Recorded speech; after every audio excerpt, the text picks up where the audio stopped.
ఇండియాలో అత్యధిక కాలం పనిచేసిన ముఖ్యమంత్రులు ఎవరు? నెంబర్ 1 పవన్ కుమార్ చామ్లింగ్. రాష్ట్రం పేరు సిక్కిం. పార్టీ పేరు సిక్కిం డెమోక్రటిక్ ఫ్రంట్. పదవీకాలం 1994 డిసెంబర్ 12 నుండి 2019 మే 26 వరకు. ఈ ముఖ్యమంత్రి మధ్యలో ఎక్కడా ఓడిపోలేదు. పనిచేసిన పూర్తి కాలం 24 సంవత్సరాల 165 రోజులు. నెంబర్ 2 నవీన్ పట్నాయక్. రాష్ట్రం పేరు ఒడిషా. పార్టీ పేరు బీజేడీ. పదవీకాలం 2000 సంవత్సరం మార్చి 5 నుండి 2024 జూన్ 9 వరకు. మధ్యలో ఎక్కడ ఈ ముఖ్యమంత్రి ఓడిపోలేదు. పనిచేసిన పూర్తికాలం 24 సంవత్సరాల 164 రోజులు. నెంబర్ 3 జ్యోతి బస్. రాష్ట్రం పేరు పశ్చిమ బెంగాల్. పార్టీ పేరు సిపిఎం. పదవీకాలం 1977 జూన్ 21 నుండి 2000 సంవత్సరం నవంబర్ 5 వరకు. మధ్యలో ఎక్కడ ఓడిపోలేదు. పనిచేసిన పూర్తికాలం 23 సంవత్సరాల 137 రోజులు. నెంబర్ 4 జీగోంగ్ అపాంగ్. రాష్ట్రం పేరు అరుణాచల్ ప్రదేశ్. పార్టీ పేరు Congress party, United democratic front, BJP. మొత్తం 3 పార్టీలో ఉన్నారు. పదవీకాలం 1980 జనవరి 18 నుండి 2007 ఏప్రిల్ 9 వరకు. మధ్యలో ఓడిపోవటం, గెలవటం కూడా జరిగింది. పనిచేసిన పూర్తికాలం 22 సంవత్సరాల 250 రోజులు. నెంబర్ 5 లాల్ తన్హౌలా. రాష్ట్రం పేరు మిజోరం. పార్టీ పేరు కాంగ్రెస్ పార్టీ. పదవీకాలం 1984 మే 5 నుండి 2018 డిసెంబర్ 12 వరకు. మధ్యలో ఓడిపోవటం, గెలవటం కూడా జరిగింది. పనిచేసిన పూర్తికాలం 21 సంవత్సరాల 55 రోజులు. నెంబర్ 6 వీరభద్ర సింగ్. రాష్ట్రం పేరు హిమాచల్ ప్రదేశ్. పార్టీ పేరు కాంగ్రెస్ పార్టీ. పదవీకాలం 1983 ఏప్రిల్ 8 నుండి 2017 డిసెంబర్ 27 వరకు. మధ్యలో ఓడిపోవటం, గెలవటం కూడా జరిగింది. పనిచేసిన పూర్తికాలం 21 సంవత్సరాల 13 రోజులు. నెంబర్ 7 మాణిక్ సర్కార్. రాష్ట్రం పేరు త్రిపుర. పార్టీ పేరు సిపిఎం. పదవీకాలం 1998 11 నుండి 2018 మార్చి 9 వరకు. ముఖ్యమంత్రి మధ్యలో ఓడిపోలేదు, కంటిన్యూ చేశారు. పనిచేసిన పూర్తికాలం 19 సంవత్సరాల 363 రోజులు. నెంబర్ 8 ఎం కరుణానిధి. రాష్ట్రం పేరు తమిళనాడు. పార్టీ పేరు డిఎంకే. పదవీకాలం 1969 ఫిబ్రవరి 10 నుండి 2011 మే 15 వరకు.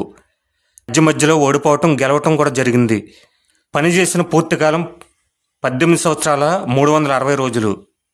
నెంబర్ 9 ప్రకాష్ సింగ్ బాదల్. రాష్ట్రం పేరు పంజాబ్.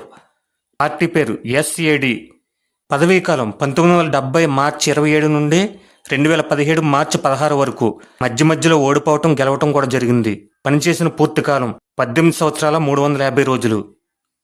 Number 10 Yashwant Singh former. రాష్ట్రం పేరు హిమాచల్ ప్రదేశ్. పార్టీ పేరు కాంగ్రెస్ పార్టీ. పదవీకాలం 1952 మార్చి 8 నుండి 1977 జనవరి 28 వరకు. మధ్యలో ఓడిపోవటం, గెలవటం కూడా జరిగింది. పూర్తికాలం 18 సంవత్సరాల 80 రోజులు. నెంబర్ 11 నితీష్ కుమార్. రాష్ట్రం పేరు బీహార్. పార్టీ పేరు సమతా పార్టీ మరియు జనతాదళ్ యునైటెడ్. 2 పార్టీల్లో ఉన్నారు. పదవీకాలం 2000 సంవత్సరం మార్చి 3 నుండి 2015 ఫిబ్రవరి 22, అలాగే 2024 ఎన్నికల్లో మరలా సీఎంగా కొనసాగుతున్నారు. ఇప్పటి వరకు పనిచేసిన పూర్తికాలం 17 సంవత్సరాల 291 రోజులు. నెంబర్ 12 నీఫియూ రియో. రాష్ట్రం పేరు నాగాలాండ్. పార్టీ పేరు Nagaland people's front, nationalist democratic progressive party. పదవీకాలం 2003 మార్చి 6 నుండి 2018 మార్చి 8వ తారీఖు వరకు. ప్రస్తుతం అధికారంలో ఉన్నారు. పనిచేసిన పూర్తికాలం 17 సంవత్సరాల 103 రోజులు. నెంబర్ 13 శివరాజ్ సింగ్ చౌహాన్. రాష్ట్రం పేరు మధ్యప్రదేశ్. పార్టీ పేరు బీజేపీ. పదవీకాలం 2005 నవంబర్ 29 నుండి 2023 డిసెంబర్ 12 వరకు. ప్రస్తుతం ఇప్పుడు సీఎంగా కొనసాగుతున్నారు. పనిచేసిన పూర్తికాలం 17 సంవత్సరాల 164 రోజులు. నెంబర్ 14 శ్రీకృష్ణ సింహ. రాష్ట్రం పేరు బీహార్. పార్టీ పేరు భారతీయ జాతీయ కాంగ్రెస్. పదవీకాలం 1937 జూలై 20 నుండి 1961 జనవరి 31 వరకు. పనిచేసిన పూర్తికాలం 17 సంవత్సరాల 51 రోజులు. నెంబర్ 15 మోహన్ లాల్ సుఖాడియా. రాష్ట్రం పేరు రాజస్థాన్. పార్టీ పేరు కాంగ్రెస్ పార్టీ. పదవీకాలం 1954 నవంబర్ 13 నుండి 1971 జూలై 9 వరకు. మధ్యలో ఓడిపోవటం కూడా జరిగింది. పనిచేసిన పూర్తికాలం 16 సంవత్సరాల 194 రోజులు. నెంబర్ 16 ప్రతాప్ సింగ్ రాణే. రాష్ట్రం పేరు గోవా. పార్టీ పేరు కాంగ్రెస్ పార్టీ. పదవీకాలం 1980 జనవరి 16 నుండి 2007 జూన్ 8 వరకు. మధ్యలో గెలవటం ఓడిపోవటం జరిగింది. పనిచేసిన పూర్తికాలం 15 సంవత్సరాల 325 రోజులు. Number 17 S C Jamir. రాష్ట్రం పేరు నాగాలాండ్.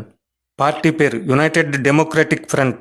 పదవీకాలం 1980 ఏప్రిల్ 18 నుండి 2003 మార్చి 6వ తారీఖు వరకు. మధ్యలో ఓడిపోవటం గెలవటం కూడా జరిగింది. పనిచేసిన పూర్తికాలం 15 సంవత్సరాల 200 రోజులు. నెంబర్ 18 షీలా దీక్షిత్. రాష్ట్రం పేరు ఢిల్లీ. పార్టీ పేరు కాంగ్రెస్ పార్టీ. పదవీకాలం 1998 డిసెంబర్ 3 నుండి 2013 డిసెంబర్ 28 వరకు. మధ్యలో ఎక్కడా ఓడిపోలేదు. పూర్తికాలం 15 సంవత్సరాల 25 రోజులు. నెంబర్ 19 ఓక్రామ్ ఇబోబీ సింగ్. రాష్ట్రం పేరు మణిపూర్. పార్టీ పేరు కాంగ్రెస్ పార్టీ. పదవీకాలం 2002 మార్చి 7 నుండి 2017 మార్చి 14 వరకు. మధ్యలో ఎక్కడా ఓడిపోలేదు. పనిచేసిన పూర్తికాలం 15 సంవత్సరాల 8 రోజులు. నెంబర్ 20 తరుణ్ గొగోయ్. రాష్ట్రం పేరు అస్సాం. పార్టీ పేరు కాంగ్రెస్ పార్టీ. పదవీకాలం 2001 మే 18 నుండి 2016 మే 24 వరకు. మధ్యలో ఎక్కడా ఓడిపోలేదు. పనిచేసిన పూర్తికాలం 15 సంవత్సరాల 7 రోజులు. నెంబర్ 21 జోరం తంగా. రాష్ట్రం పేరు మిజోరాం. పార్టీ పేరు మిజో నేషనల్ ఫ్రంట్. పదవీకాలం 1998 డిసెంబర్ 3 నుండి 2018 డిసెంబర్ 15. ప్రస్తుతం ఇప్పుడు పదవిలో ఉన్నారు. మధ్యలో ఓడిపోవటం గెలవటం కూడా జరిగింది. పనిచేసిన పూర్తికాలం 15 సంవత్సరాల 253 రోజులు. నెంబర్ 22 అశోక్ గెహ్లోట్. రాష్ట్రం పేరు రాజస్థాన్. పార్టీ పేరు కాంగ్రెస్ పార్టీ. పదవీకాలం 1998 డిసెంబర్ 1 నుండి 2018 డిసెంబర్ 17. ప్రస్తుతం ఆయన సీఎంగా కొనసాగుతున్నారు. మధ్యలో ఓడిపోవటం గెలవటం కూడా జరిగింది. పనిచేసిన పూర్తికాలం 15 సంవత్సరాల 249 రోజులు. Number 23 N Rangaswamy. రాష్ట్రం పేరు పుదుచ్చేరి. పార్టీ పేరు Congress party. All India N R Congress. పదవీకాలం 2001 అక్టోబర్ 27 నుండి 2021 మే 7 వరకు. ప్రస్తుతం సీఎంగా కొనసాగుతున్నారు. పనిచేసిన పూర్తికాలం 15 సంవత్సరాల 69 రోజులు. నెంబర్ 24 రమణ సింగ్. రాష్ట్రం పేరు ఛత్తీస్గఢ్. పార్టీ పేరు బీజేపీ. పదవీకాలం 2003 డిసెంబర్ 7 నుండి 2018 డిసెంబర్ 17 వరకు. మధ్యలో ఎక్కడా ఓడిపోలేదు. పనిచేసిన పూర్తికాలం 15 సంవత్సరాల 10 రోజులు. నెంబర్ 25 జయలలిత. రాష్ట్రం పేరు తమిళనాడు. పార్టీ పేరు అన్నా డిఎంకే. పదవీకాలం 1991 జూన్ 24 నుండి 2016 డిసెంబర్ 5 వరకు. మధ్యలో ఓడిపోవటం గెలవటం కూడా జరిగింది. పనిచేసిన పూర్తికాలం 14 సంవత్సరాల 124 రోజులు. నెంబర్ 26 నారా చంద్రబాబు నాయుడు. రాష్ట్రం పేరు ఆంధ్రప్రదేశ్. పార్టీ పేరు తెలుగుదేశం పార్టీ. పదవీకాలం 1995 సెప్టెంబర్ 1 నుండి 2019 మే 30 వరకు. ప్రస్తుతం సీఎంగా కొనసాగుతున్నారు. పనిచేసిన పూర్తికాలం 13 సంవత్సరాల 247 రోజులు.